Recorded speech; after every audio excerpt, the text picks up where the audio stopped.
నమస్తే అమ్మా. నమస్తే అమ్మా. మనల్ని అనుకరించేవారు ఉన్నారనుకోండి, మన పద్ధతి ఏ విధంగా ఉండాలమ్మా? ఫర్ ఎగ్జాంపుల్, నాకు అనంతమ్మ అంటే మా మా అమ్మతో సమానం. సంతోషం తల్లి.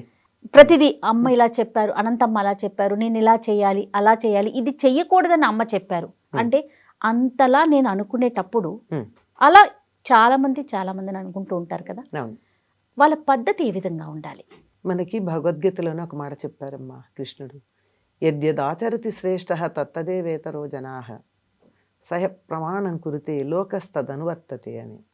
గొప్పవాళ్ళు, శ్రేష్ఠులైనటువంటి వాళ్ళు ఏం ఆచరిస్తే లోకంలో వాళ్ళందరూ అదే ప్రమాణం అనుకుని దాన్ని ఆచరిస్తారు. అట్లాంటప్పుడు మనని చూసి నేర్చుకుని అనుసరించే వాళ్ళు ఉన్నప్పుడు ఎంత జాగ్రత్తగా ఉండాలమ్మా. నేను సరిగ్గా లేను అనుకో, వ్యక్తిగతంగా నేను పాడైపోవచ్చు. లేదు, నా కుటుంబం, నా స్నేహితులు, నా అంతవరకే. కానీ నన్ను చూసి 10 మంది నేర్చుకునే స్థితిలో ఒకవేళ నేనుంటే, ఏ ఉపాధ్యాయ వృత్తిలోనే ఉన్నాననుకో, అప్పుడు నేను చేసేటటువంటి ప్రతి పని నా విద్యార్థులు చూసి నేర్చుకుంటారు కదా. కరెక్ట్ అమ్మా, ఖచ్చితంగాను. అలాగే అంతకన్నా పెద్ద పదవిలో నాయకత్వ లక్షణాలు ఉన్న చోట ఉన్నారనుకో, వాళ్ళని చూసి నేర్చుకునే వాళ్ళు ఉంటారు కదా. అంచేత మిమ్మల్ని అనుసరించే వాళ్ళ సంఖ్య పెరిగిన కొద్దీ మీరు మరింత జాగ్రత్తగా ఉండవలేను. అది లోకాన్ని సరైన దారిలో పెట్టాలి అంటే, ముఖ్యంగా యువతరం సరైన దారిలో ఉండాలి అంటే, వారు పాడైపోతున్నారు అని చెప్పి వాళ్ళని తిట్టడం కాదు. నేను ఎప్పుడు యువతరాన్ని తిట్టనమ్మా. అవునమ్మా, వాళ్ళు మంచివాళ్ళు, బంగారాలు వాళ్ళు.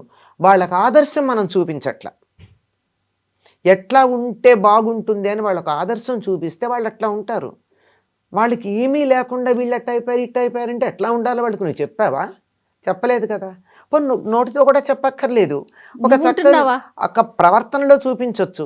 ఒకప్పుడు మా చిన్నతనంలో అందరూ కోటు లేకపోతే కనీసం షర్ట్కి ఒక గులాబీ పువ్వు పెట్టుకునేవారు. ఎందుకు? చాచా నెహ్రూ పెట్టుకునేవారు కాబట్టి, ఆయనలాగా ఉండాలని. అంతే కదా. కొంతకాలం ఒక్క చెవికి లోలకు పెట్టుకుని తిరిగారు మగపిల్లలు. ఎందుకు? అదేదో టీవీ సీరియల్లో అలా పెట్టుకున్నారు కనుక. కొంతకాలం మగపిల్లలు పిలక పెట్టుకు తిరిగారు, చాణక్య సీరియల్ వచ్చిన రోజుల్లో. అంటే ఏమిటి? ఎలా మనం ఒకళ్ళని నమ్మామంటే, ఒకళ్ళని ఇష్టపడ్డామంటే, ఆ ఇష్టపడినటువంటి వాళ్ళలాగా ఉండే ప్రయత్నం చేయడం సాధారణంగా చాలామందికి అలవాటు. ఇప్పుడు ప్రజలు అలా ఉన్నారు, యువతరం అలా ఉన్నారంటే వాళ్ళని ఈ విధంగా ఉంటే బాగుంటుంది అని ఒక ఆదర్శం చూపించినటువంటి వాళ్ళు లేరు. అవునమ్మా. ఒకప్పుడు పట్టు చీర అంటే ఒక రకమైన నీలానికి ఎర్ర బార్డర్ ఉన్న చీర కట్టుకునేవాళ్ళు. మంచి కంచి పట్టు అంటే దాని పేరే ఎంఎస్ బ్లూ. ఎంఎస్ బ్లూ అంటే ఎంఎస్ సుబ్బలక్ష్మి గారు తరచుగా కట్టుకునే నీలం రంగు అని అర్థం. సాధారణంగా ఎక్కువ మంది మొన్నటి దాకా కూడా, అంటే ఒక 10-15 ఏళ్ల క్రితం దాకా, తర్వాత నాకు అంత గమనింపులో రాలేదు, సాధారణంగా కర్ణాటక సంగీతం పాడేవాళ్ళు ఎంఎస్ బ్లూ శారీస్లో కనపడేవారు. అంటే ఆవిడ ఆదర్శం అట్లా. అవునమ్మా. అలాగా ఒకళ్ళంటే ఒక రంగంలో ఆదర్శప్రాయంగా ఎవరైనా ఉంటే ఆ రంగాన్ని అభిమానించే వాళ్ళు ఆ విధంగా ఉంటారు. కొంతకాలం రాజేష్ ఖన్నా అభిమానులంతా గురు షర్ట్లే వేసుకునేవారు. ఈ మధ్య కాలంలో ఈ వేస్ట్ కోట్లు వేసుకుంటున్నారు. దానికి ఆదర్శం ఎవరో మనకి తెలుసు, చాలా మంది వేసుకుంటున్నారు, అది వరకు లేదు. ఇప్పుడు ఎవరు చూడండి, లాల్చీ దాని మీద వేస్ట్ కోటు, ఇట్లా పైగా గడ్డాలు పెంచుకోవడం మగపిల్లలు, అది కూడా ఫుల్గా కాదు, కొంతవరకు ట్రిమ్డ్ గడ్డాలు ఎందుకు? వాళ్ళకి ఒక నచ్చినటువంటి నాయకుడు ఎవరో ఆ రకంగా ఉన్నారు కాబట్టి. అందువల్ల తరువాతి తరాన్ని బాగుండాలి, సరైన దారిలో వాళ్ళని ఉంచాలి అనుకుంటే వీళ్ళని ఏమంటారంటే, ఈ రోజుల్లో ఒకప్పుడు ఆదర్శం అంటే ఈ రోజుల్లో ఇన్ఫ్లుయెన్సర్స్ అంటున్నారు. ఈ ఇన్ఫ్లుయెన్సర్స్ గనక సరిగ్గా ఉన్నట్టయితే తరువాత తరం బాగుంటుంది. అందుకే కొన్ని మంచి వాటికి కొంతమంది బ్రాండ్ అంబాసిడర్లుగా తీసుకుంటూ ఉంటారు కొన్ని కంపెనీల వాళ్ళు. కొంతమంది చాలా గొప్ప నిబద్ధత కలిగినటువంటి వాళ్ళు, వాళ్ళకి కోట్లు ఇస్తామన్నా కొన్ని రకాలైనటువంటి కూల్ డ్రింక్స్కి తర్వాత హాట్ డ్రింక్స్కి మేము Promotion బ్రాండ్ అంబాసిడర్స్గా ఉండి ప్రమోట్ చెయ్యము అన్న వాళ్ళు ఉన్నారు. Hats off to them. Yes. కొంతమంది వాటిలో పడిపోయి వాళ్ళ కెరీర్ని పాడు చేసుకున్న వాళ్ళు ఉన్నారు. పేర్లు నేను చెప్పక్కర్లా, చాలామంది కళ్ళ ముందు చాలా పేర్లు కనపడతాయి. అవునమ్మా.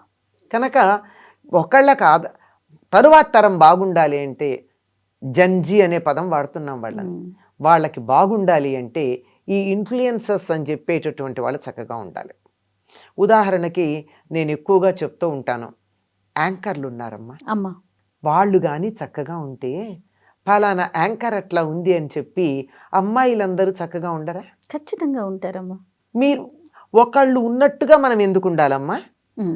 నమ్మి ఇది మంచిదే అని మీరు అనుకున్నప్పుడు దాన్ని అనుసరించవచ్చు కదా. చక్కగా ముఖాన్ని బొట్టు పెట్టుకోవడం మొదట్లో చాలా మంది పెట్టుకునేవాళ్ళు కాదు, ఇప్పుడు మగపిల్లలు కూడా చాలా మంది పెట్టుకుంటున్నారు.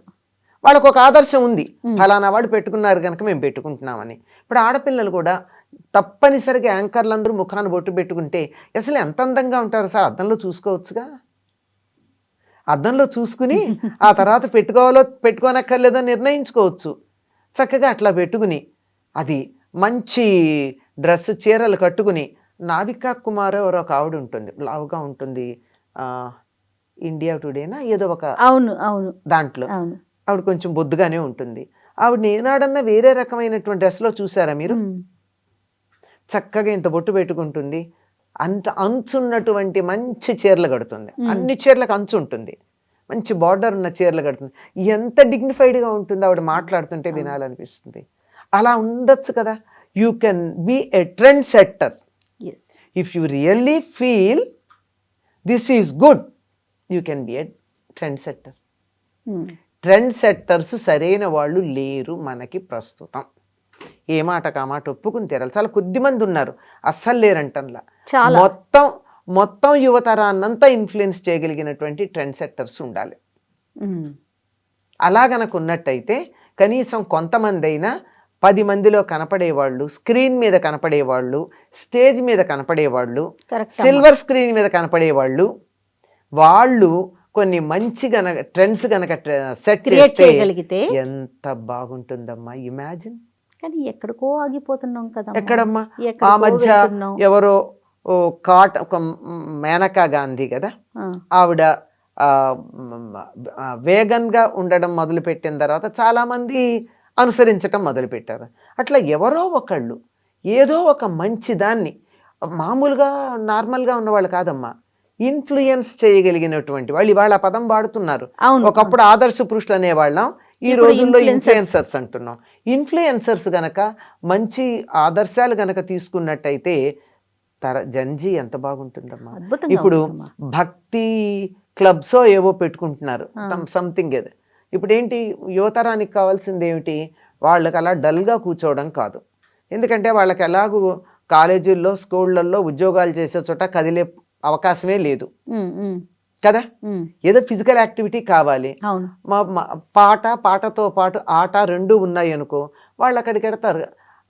పబ్బులకు వెళ్ళేవారు, ఇప్పుడు భక్తి క్లబ్లకు వెడుతున్నారు. అక్కడ పాటలు పాడుతూ వాళ్ళు చక్కగా డాన్సులు చేయొచ్చు, చప్పట్లు కొట్టచ్చు, పాటలు పాడచ్చు. ఎంత బాగా పాపులర్ అయినాయి. ఇట్లాంటివి ట్రెండ్ సెట్ చేసేటటువంటి వాళ్ళు కనుక ఉన్నట్టయితే పాపం అమాయకమైనటువంటి యువతరం, అంటే తెలివి తక్కువ వాళ్ళు అంటల్లా, ఏది కావాలో తెలియనటువంటి అమాయకత్వంలో ఉన్నటువంటి యువతరం చక్కందారులు పెడుతుంది కదా. కనుక ట్రెండ్ సెట్టర్స్ అందరికీ, ఇన్ఫ్లుయెన్సర్స్ అందరికీ ఈ ఐ డ్రీమ్ మాధ్యమంగా నేను చెప్పేది, కొంచెం మంచి పద్ధతులు మీరు పాటించి, అంటే పాటించట్లేదని వాళ్ళని తప్పు పట్టట్లేదు నేను, మరింత మంచి పద్ధతులు పాటించి జంజీని ఇన్ఫ్లుయెన్స్ చెయ్యండి. మీకు మంచిది, మీ పిల్లలకి మంచిది, భవిష్యత్ తరాలకు మంచిది. అద్భుతం అమ్మా. నమస్తే. నమస్తే అమ్మా. And for more videos, please subscribe to iDream. Please subscribe to iDream. Please subscribe iDream. And please subscribe to iDream. For more videos, subscribe to iDream. please like, share and subscribe to the channel. Congratulations, iDream. Subscribe to iDream. Subscribe to iDream. So subscribe to iDream Media. iDream team andarki huge congratulations. Please subscribe iDream Media. Please subscribe to iDream. Subscribe iDream. Please subscribe to iDream. I dream అంటే నా కళల ఛానల్ను subscribe చేసుకున్న నోరు తిరుగుతలేదు, మీరైతే గంట గుర్తు కొట్టు. For more such videos, please subscribe to iDream. Subscribe to iDream. Please subscribe to iDream. Please subscribe iDream Media. Please do subscribe to iDream. Please subscribe to iDream Media. For best entertainment and information, please subscribe iDream. And don't forget to subscribe to iDream.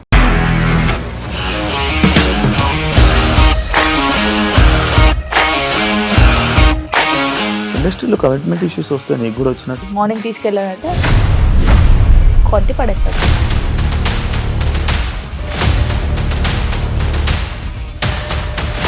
ఒక్కళ్ళు కూడా చూడలేదు ఈ cinema అని చెప్పడానికి కూడా చాలా ధైర్యం కావాలి. అది నిజం కదా, దాంట్లో ధైర్యం ఏంటి? ఇది నెక్స్ట్ డే ప్లేట్ మార్చేస్తే తప్పు కదా. As of now we're comfortable this అని నేను అనుకుంటున్నాను. రష్మిక గారిది మీది ఒకే ఊరు అంట కదా. నీకు కోపం వచ్చిందంటే బాగా తిట్టేత్తరా? తిట్టేద్దామండి. నిజంగా గేమ్ ని ఎలా చేంజ్ చేయగలిగారు? ఏపీఎస్ఎఫ్సి వాళ్ళకి 6 నెలల్లో నేను 6 లక్షలు కట్టా. బిజినెస్ చేయాలనుకుంటే it is as difficult as riding a tiger.